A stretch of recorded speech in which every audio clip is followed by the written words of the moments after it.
Hello दोस्तों, मैं Aryan Shukla, business advisor and founder online business workshop.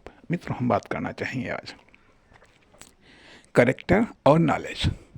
दो चीज़ों पर हम बात करना चाहेंगे कि करेक्टर और नॉलेज। एक इंटरप्रेन्योर बनने के लिए क्या चीज़ इम्पोर्टेंट है? नॉलेज इम्पोर्टेंट है या फिर करेक्टर इम्पोर्टेंट है? और यहाँ पर हम ये भी स्पष्ट करना चाहेंगे कि करेक्टर को भी हम परिभाषित करना चाहेंगे, वह करेक्टर जो एक इंटरप्रेन्योर के लिए आवश्यक है।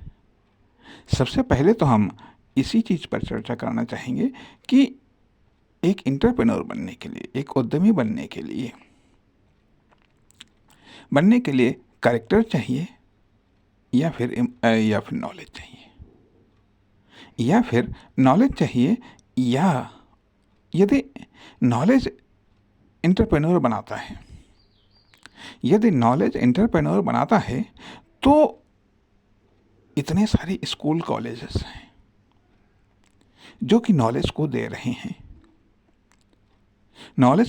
हैं, तो कायदे में तो इंटरप्रेन्योर बहुत ज़्यादा बनने चाहिए। अगर नॉलेज इंटरप्रेन्योर बनाता है तो इंटरप्रेन्योर बहुत ज़्यादा बनने चाहिए, लेकिन इंटरप्रेन्योर नहीं बन पाते हैं उस अनुपात में जिस अनुपात में एम्प्लॉय बनते हैं। अर्थात नॉलेज का स्रोत स्कूल कॉलेज, ठीक है, सबसे बड़ा स्रोत है।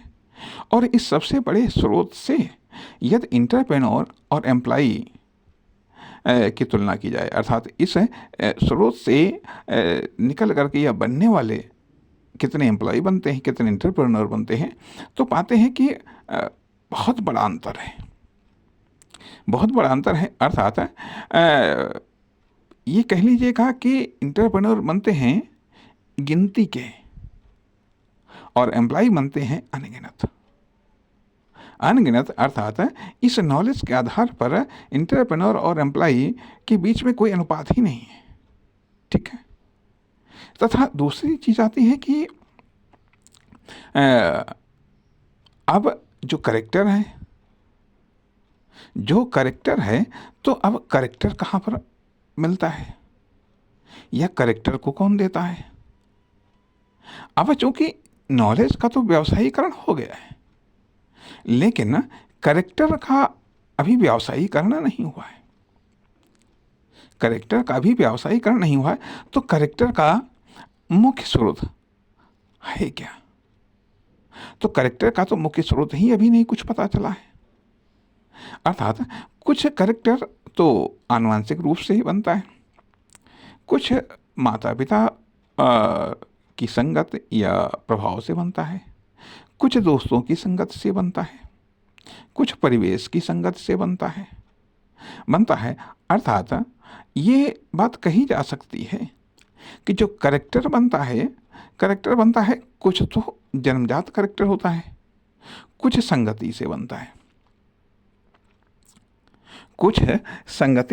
है। अर्थात जैसे कि एक एग्जाम्पल के तौर पर ये बात कही जा सकती है कि मान लीजिए किसी ने कहा कि यदि आप 4 बिजनेसमैन के साथ में आप होंगे तो 5वें बिजनेसमैन आप होंगे, ठीक है। तो कहने का अर्थ यह बनता है, जो करेक्टर है,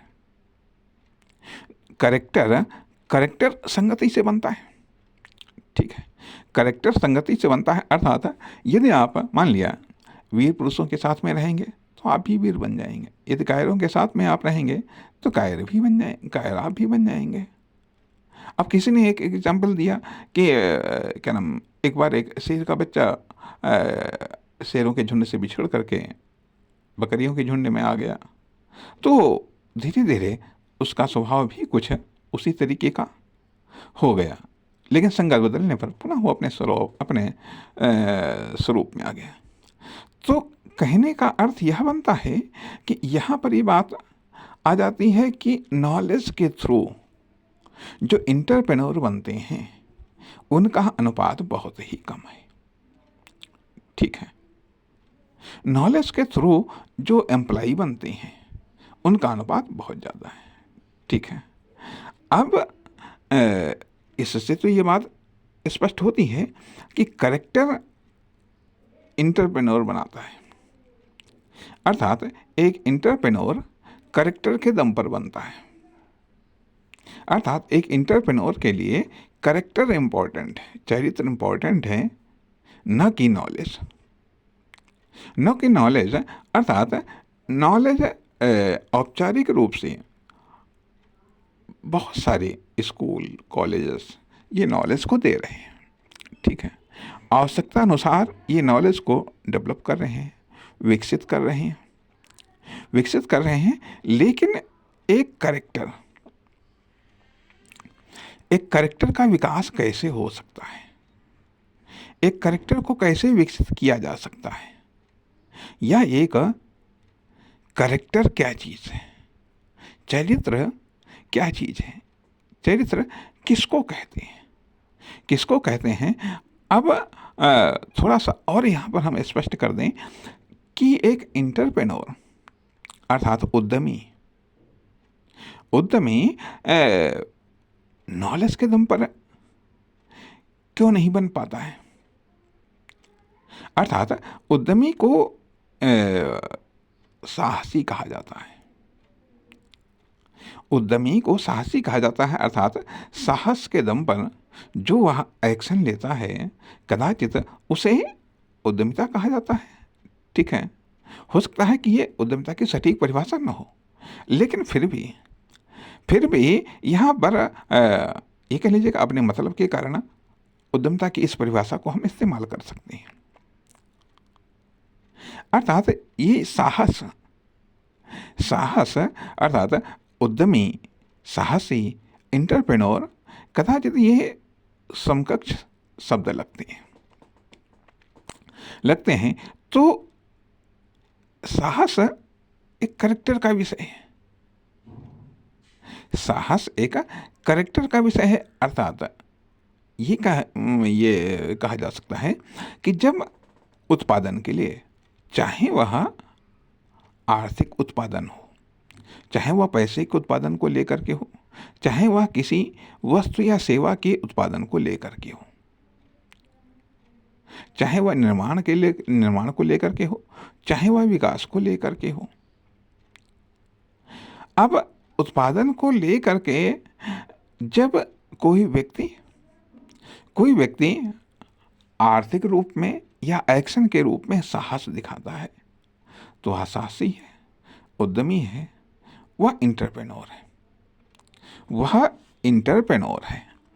अब यहाँ पर बात ये आ रही है कि जब साहस करेक्टर का